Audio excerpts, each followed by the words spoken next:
বাবা, বাবা, বড় বিপদ নিয়ে আপনার কাছে আসছি। দাঁড়া, ক্ষান্ত হ।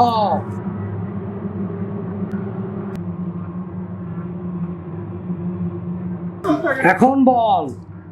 বাবা, 20 বছর হয়েছে আজকে আমি সংসার করছি, কিন্তু আমার কোনো বাচ্চা কাচ্চা হচ্ছে না।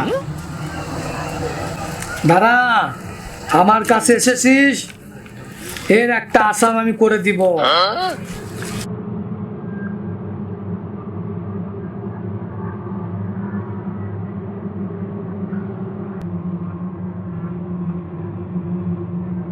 এই নে গাছের ডাল, এইটা প্রতি রাতে পানিতে ভিজে তুই বউরে খাওয়াবি, তুই খাবি। ধর, আচ্ছা, ঠিক আছে। যা।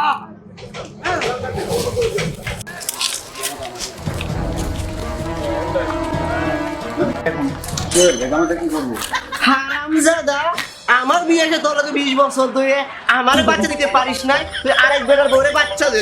হ্যাঁ হ্যাঁ